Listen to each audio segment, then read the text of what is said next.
Ova ljubavna priča trajala je 30 godina i premostila 2 kontinenta u burno doba ratnih zbivanja i revolucionarnih previranja. Mladići i djevojka zaljubili su se, vjenčali te zajedno vladali u jednom od najznačajnijih i najkrvavijih razdoblja suvremene povijesti. Nikolaj and Aleksandra were catastrophic rulers. Whatever else one could ever say about her, she loved Nikolaj and always loved him. Njihova romansa pridonijela je propasti 30-godišnjeg carstva i uspostavi novog uređenja na području koje zauzima 1/6 planeta. Svojim intimnim dopisivanjem ljubavnici su doslovce izazvali potres koji je promijenio državne granice. Ovo je epska ljubavna priča o posljednjem ruskom caru i njegovoj carici. No umjesto da im donese doživotnu sreću, ljubav ih je odvela u nasilnu smrt. Zajedno s djecom ubijeni su u krvavom masakru.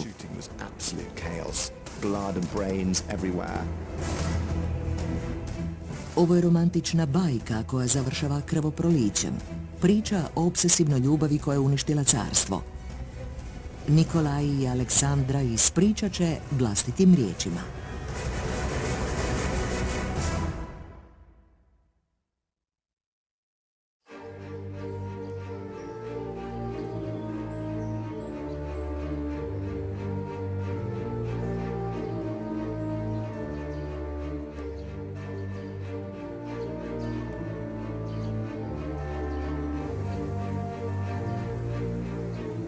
Like many a modern-day relationship, our 2 lovers met at a wedding, right here at the Winter Palace in St. Petersburg.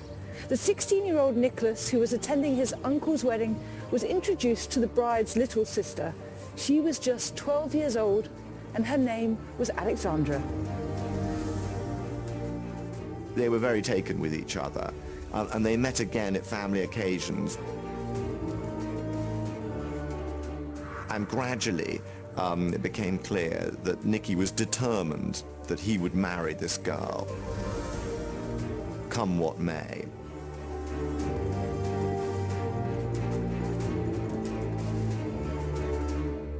They would have met anyway. You know, they were from that very, very narrow royal circle. But it made it much easier for them to meet and even to spend some time together, that they were then related by marriage and quite closely related. Pretty soon after meeting, we know that Nicholas wrote in his diary about how much he cared for her and how highly he thought of her, but they don't actually have an opportunity to talk engagement, etc. for a few years later. Sanjam o tome da se jednoga dana oženim Alex H. Odavno je volim. Ali moja je ljubav još dublja i jača otkako je zimi 1889. provela 6 tjedana u Petrogradu.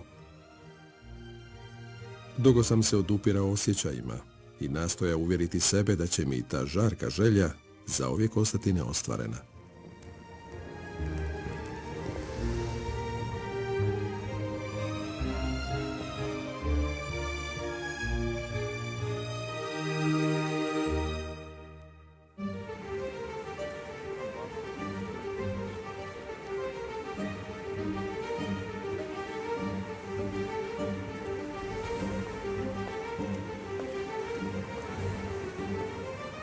Prije nego što Nikolaj bude mogao obistiniti san, morat će se izboriti za roditeljski blagoslov. On je možda izabrao njemačku princezu, ali njegov otac imao je druge planove. Krstarica Potemkin. He made the film in 1925 to commemorate the Russian Revolution of 1905 that had happened 20 years earlier. So it depicts a mutiny on board a ship of the Black Sea Fleet.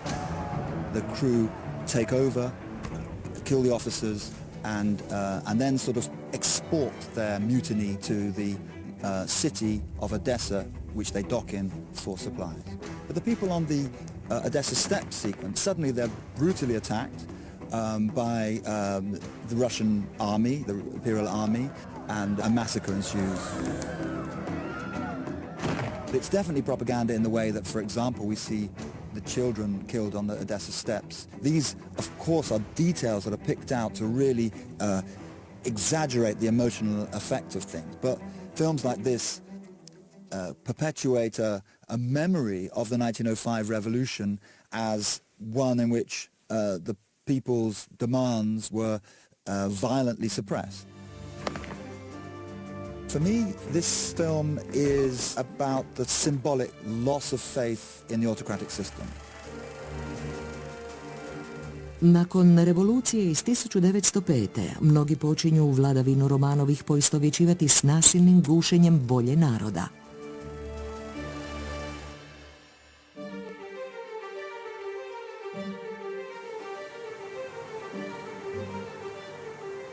The violent events of 1905 proved that the Romanovs could not ignore the clamour for democracy anymore. In that same year, as a direct result of the unrest, Nicholas signed a manifesto for the improvement of the state order here at Peterhof Palace.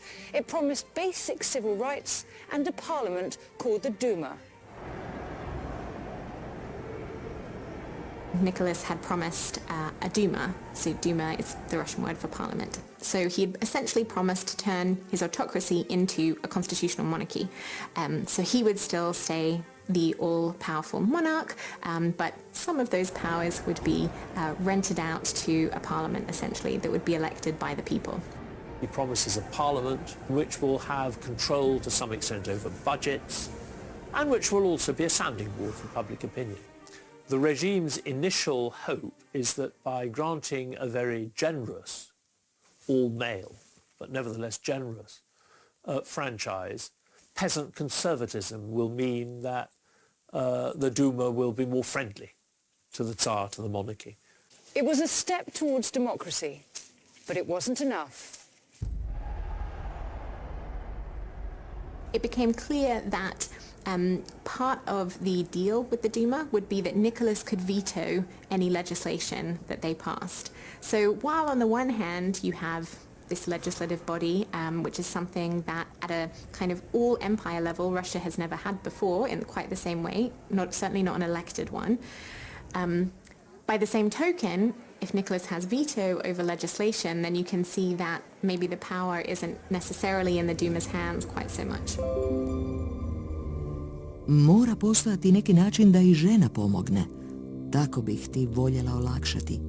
Ministri se samo riječkaju umjesto da surađuju, bijesnim zbog toga. Kad bi barem mogao biti strog, to je nužno. Obasipam ti milo lice nježnim poljupcima, neizrecivo te jako volim, sunce moje i radosti.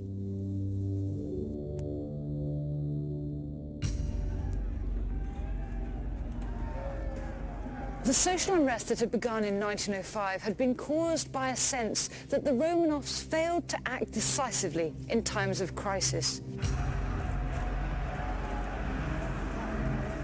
This created a feeling that they cared little for the plight of the everyday Russian. They neither understood nor listened to them. The Duma was a parliament created to give the people a voice. It lasted 3 months. Sazivi Dume se mijenjaju, ali i zastupnici su uvijek buntovni i ne može njima manipulirati. Very quickly, Nicholas discovered that the elected members of the Duma, the MPs if you like, were extremely leftist, not to say socialist. And so he dissolved one parliament, then another parliament, then another parliament, and kept tightening the rules to try and claw back more power to himself as autocrat, and also to fill the Duma with trustworthy, right-wing, conservative loyalists. No iz pisama opet vidimo da Nikolaj i Aleksandra ignoriraju realnu prijetnju svom položaju. Najmilija ženice, čim raspustim Dumu, poslaću po ministre. Dolaze gotovo svaki dan, pa ne stignem ništa drugo obaviti. Obično idem leći poslije 1:30. Na brzinu pišem, čitam i održavam sastanke. Užas. The most striking thing about 1905 is how Nicholas in particular failed to learn the lessons of that first revolution. The people wanted a voice. When they thought they had been given one via the Duma, their protests subsided. Yet the Tsar misread these signals, thinking that force had quelled the revolution. In dismissing the Duma, he only highlighted how little he understood his own empire. The ballot box could have saved Nicholas, his dynasty and his young family. Nicholas chose the bullet.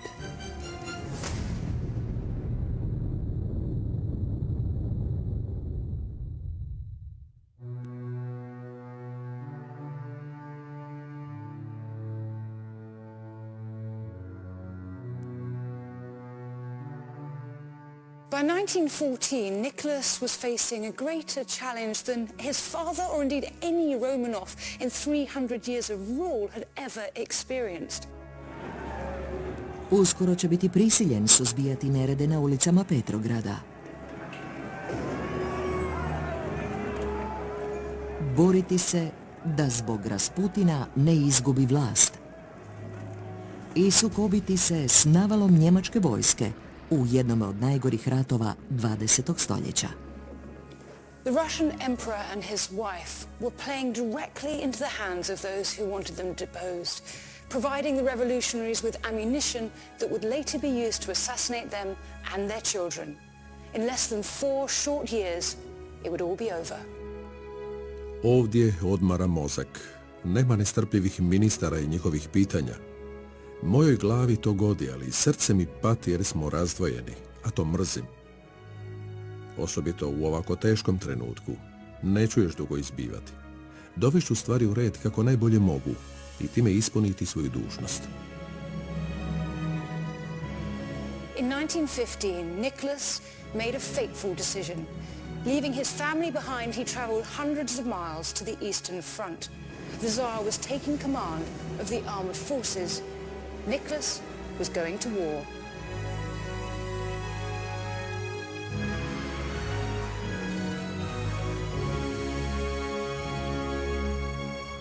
U Petrogradu se sprema revolucija.